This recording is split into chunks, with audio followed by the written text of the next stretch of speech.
I'm Shae Russell from mining.com.au, and I'm coming to you once again from the floor of the Noosa Mining Conference. Sitting next to me is the Managing Director for Alma Metals, Frazer Tabeart. Frazer, it's great to see you in person again. How are you? You too. I'm great. How are you? Good, thank you. Now, I love talking about a copper project in Queensland, Briggs Copper Project. You've got some cool rocks on display. Yep. You've also got a big hole coming up. Where do we start? Because there's been a lot of activity in the past 6 months. Yeah, I guess so. I guess summary of the last 6 months, we have put out a resource update. Yep. That's obviously an important part of taking the project through scoping study. The other important part has been the metallurgy. That's been really good.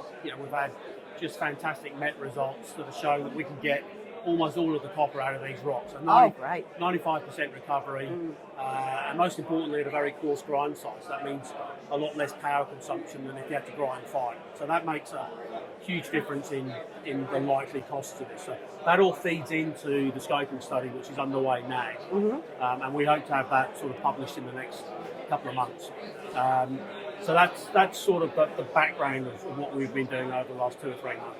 And another thing that you're doing in conjunction with the Queensland government is you are drilling a 900-metre deep hole somewhere in your project. Now, let's go through some of the details of this. There was a grant that's enabling you to do this, and it's essentially, for the pursuit of exploration to find what lies below, isn't it? Yeah. So it's part of the collaborative exploration incentive. So Queensland government offers grants of up to $250,000. To co-fund or partly fund work that isn't something you would normally do as the normal course of business. So in our case, this is a hole that's going across the entire known deposit. It's also then going out on the southwest side into a deep geophysical anomaly. And we don't really know what that anomaly is. What we do know is it's showing where the rocks are more conductive. We're hoping that means they're sulfides, and we're hoping again that means they're copper sulfides. And if it is that, then it may be that that's part of a high-grade feeder zone to some of the high grades that we're seeing higher up in the deposit. So it's a 900-metre deep hole. It's not for the faint-hearted. No. We hope to get that underway in the next sort of 4 to 5 days to a week. We're in the process of mobilising now and getting things set up. It'll take probably a couple of months to drill, but we'll get great information.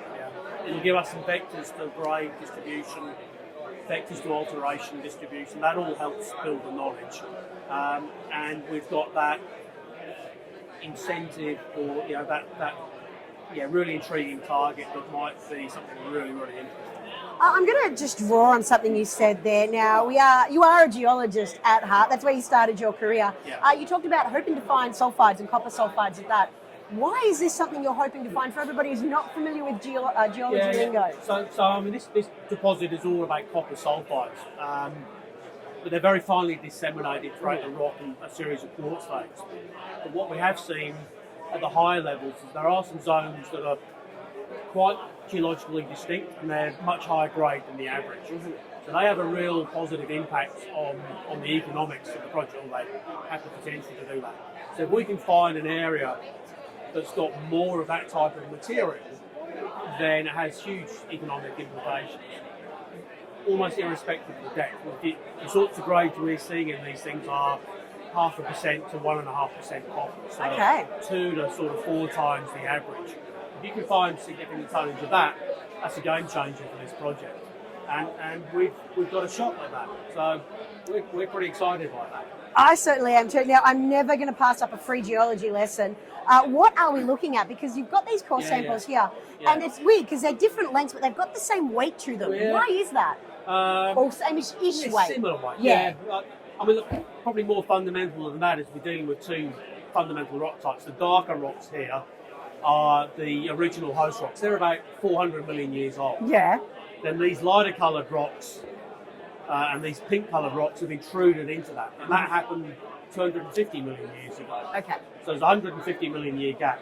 But basically, these sort of speckled rocks and the pink rocks are what brought all the copper in.